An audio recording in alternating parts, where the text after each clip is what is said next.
छठे दौर की वोटिंग खत्म हो चुकी है। बस एक दौर की वोटिंग रह गई है 57 सीटों पर। आज लगाकर 486 सीट, आज 58 सीटों पर वोटिंग हुई, मतलब 486 सीटों पर वोटिंग हो चुकी है। 57 सीट और बच गया है 7वें चरण में। लेकिन सोचिए, आप सोच रहे हो कि 4 जून के नतीजे आएंगे। आज नतीजा जान लीजिए कि देश में क्या होने जा रहा है। 2024 में कौन होगा प्रधानमंत्री, किसके सर सजेगा ताज।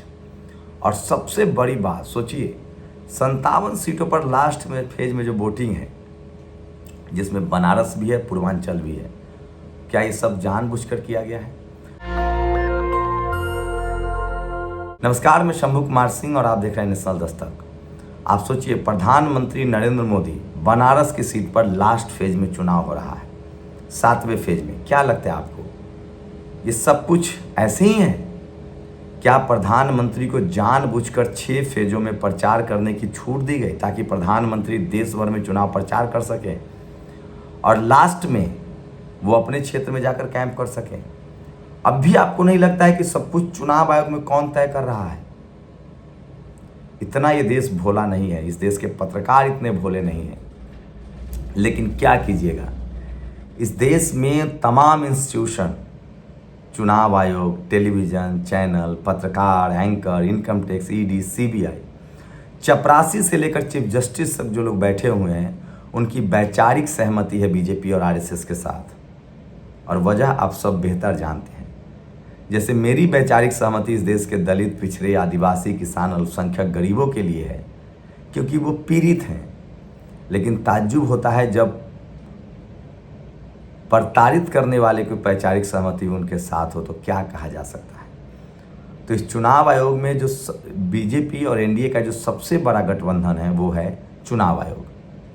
सब कुछ चुनाव आयोग तय कर रहा है, लेकिन सब कुछ पर्दे के पीछे कोई और तो नहीं कर रहा है। 7 फेज में चुनाव तय होते हैं। प्रधानमंत्री नरेंद्र मोदी का बनारस में तय होता है 7वें फेज में। ये संयोग नहीं है, ये प्रयोग है। खैर, उसके बाद भी क्या होगा? क्या प्रधानमंत्री नरेंद्र मोदी 2024 में प्रधानमंत्री बन पाएंगे? क्या 400 पार का जो नारा था उसकी हवा निकल चुकी है? और क्या टीवी अखबार को भी लग गया है कि अब शगुफा नहीं चलेगा? हो तो यही रहा है। मैं खुद भी चुनाव लड़ रहा हूं और देश भर के चुनाव पर नज़र है। जिस तरह से भीड़ जुट रही है बीजेपी के खिलाफ, वो शानदार है, अद्भुत है। चाहे यूपी हो, बिहार हो, झारखंड हो, बीजेपी जाते जाते 200-250 सीटों पर हाँफ जाएगी। कहा तो जा रहा है कि 200 सीट से ज़्यादा नहीं आएगी, लेकिन इंडिया गठबंधन को भी 200 से 50 सीटों से ज़्यादा नहीं आ रही है। तो देश में पहली बार फिर से मिलीजुली सरकार बनने वाली है। मिलीजुली सरकार से क्या फ़ायदा होता है? मिलीजुली सरकार से फ़ायदा होता है कि जो गरीब लोग होते हैं उनके लिए योजनाएं बनती हैं। मिलीजुली सरकार में सरकार को डर होता है कि अगर हमने कोई इस तरह के फैसले लिए जो जनता विरोधी है, तो हमारी सरकार गिर जाएगी। और साथ ही उनको डर रहता है कि आगे चुनाव में भी जाना है। लेकिन मजबूत सरकार के नाम पर जो सरकारें आती हैं, वो सिर्फ और सिर्फ जनता का अधिकार छीनती है। सबसे मजबूत 400 सीट जीतने वाले राजीव गांधी ओबीसी आरक्षण के खिलाफ थे। उसके बाद बहुमत में सरकार चला रहे हैं नरेंद्र मोदी जी 10 साल से। नतीजा क्या है? तमाम दलित पिछड़ों का हक छीना जा रहा है। तो शुक्र मनाइए कि अब हमारे पास मान्यवर कांसी राम साहब नहीं है, रामविलास जी नहीं है, लालू यादव संसद में नहीं है, शरद यादव नहीं है, नीतीश कुमार भी नहीं है और मायावती जी भी नहीं है, इसलिए कोई बोलने वाला नहीं। और जो हमारे नए पौधे हैं, उनको गमला का पौधा ही समझिए। चिराग पासवान किस पाले में, आप सबको पता है। तेजस्वी यादव, सोचिए, एक टीवी का सवर्ण एंकर राहुल कंवर तेजस्वी यादव से पूछता है कि आप नौकरी देंगे, कहाँ से देंगे? तेजस्वी यादव कहते हैं मैं बैकलॉग भर दूंगा, रिक्त जगह है। वो शख्स कहता है कि मेरिट, प्राइवेट सेक्टर में भी रिजर्वेशन जो, वो कहता है मेरिट। लेकिन तेजस्वी यादव जवाब नहीं दे पाते हैं। मैं इसलिए कह रहा हूँ, जब तक आप सड़कों का नेता नहीं चुनेंगे, मायावती जी सड़कों से आई थी, लालू यादव सड़कों से आए थे, रामविलास जी सड़कों से आए थे, मुलायम सिंह यादव सड़कों से आए थे, शिबू सोरेन सड़कों से आए थे। जब तक आप सड़कों का नेता नहीं चुनेंगे, बहुजन समाज का भला नहीं होगा, दलित, पिछड़े, आदिवासी, अल्पसंख्यकों का। जानबूझकर पैसा से वोट और वोट से पैसा कर दिया गया है। राजनीति का पैसाकरण हुआ है, अपराधीकरण नहीं। बीजेपी पूरे देश में पैसे के दम पर चुनाव लड़ रही है। मैं वैशाली से चुनाव लड़ रहा हूँ। सोचिए, वोटिंग हो गई है 6ठे फेज में। बीना देवी की तस्वीरें साफ हो रही है, किस तरह से वो चुनाव रोड शो के दौरान पैसे बांट रही थी। तो दलित, पिछड़े, आदिवासी, किसान, अल्पसंख्यकों में जब तक मिशन मूवमेंट नहीं चलेगा, पैसे के दम पर वोट होगा, हम लोग संसद नहीं पहुंच पाएंगे।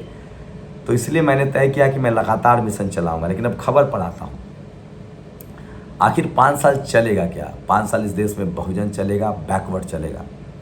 5 साल इस देश में अब दलित चलेगा, लेकिन शर्त इतनी है कि आपको सामाजिक आंदोलन से जुड़ा रहना पड़ेगा, और इसका इस बार असर भी देखने को मिलेगा। पिछले 10 साल में सोशल मीडिया की वजह से जो सामाजिक आंदोलन चला है, तो अब सारे नेता दलित, पिछड़े, आदिवासी, किसान, अल्पसंख्यकों की बात कर रहे हैं। और यकीन मानिए 24 में जो प्रधानमंत्री बनेंगे, 4 तारीख को दूध का दूध और पानी का पानी हो जाएगा कि इस देश में कोई दलित पिछड़ा प्रधानमंत्री बनने जा रहा है। सोचिए 250 के आसपास बीजेपी, 250 के आसपास इंडिया गठबंधन टिकेगा। 25 सीट जिनके हाथ में होगा वो सरकार में आएंगे। अखिलेश यादव ऑलरेडी इंडिया गठबंधन में है, तो उनके लिए कोई संभावना नहीं है। इंडिया गठबंधन से कोई प्रधानमंत्री बनेगा तो वो खड़गे ही हो सकते हैं, गांठ बांध लीजिए। तो अखिलेश जी तो गए, बीजेपी के साथ वो जा नहीं सकते हैं। अब आते हैं नीतीश कुमार का। नीतीश कुमार इंडिया गठबंधन में हैं, लेकिन नीतीश कुमार बीजेपी के साथ हैं और 10 से 12 सीट जीतते हैं तो वो पाला बदल सकते हैं, क्योंकि उनको कोई रोक नहीं सकता है। और सबसे बड़ी बात, 15-16 सीटें भी जो नीतीश कुमार लड़ रहे हैं, उसमें 12 उन्होंने बैकवर्ड को टिकट दिए हैं, 11 तो उनके बैकवर्ड ही जीत के आने वाले हैं।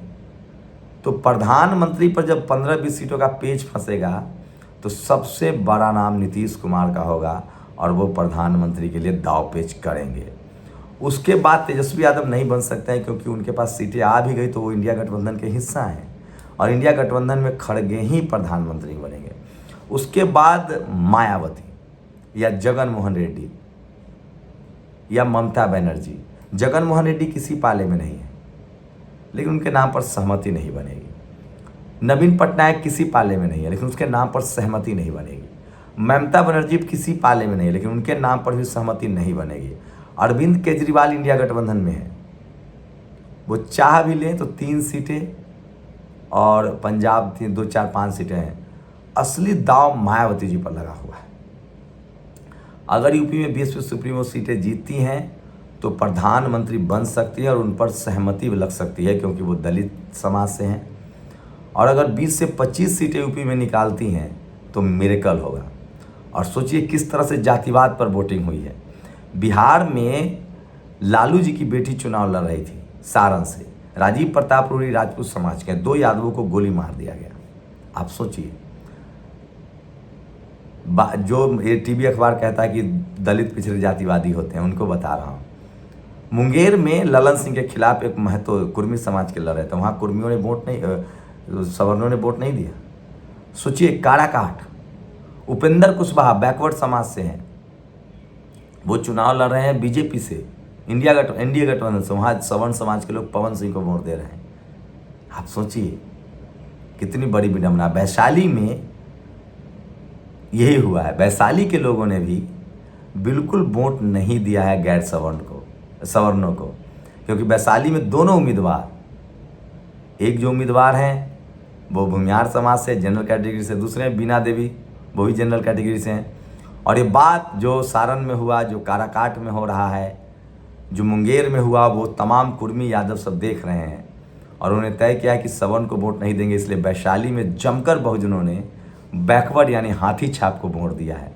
गांठ मान लीजिए 4 तारीख को चौंकाने वाले नतीजे होंगे।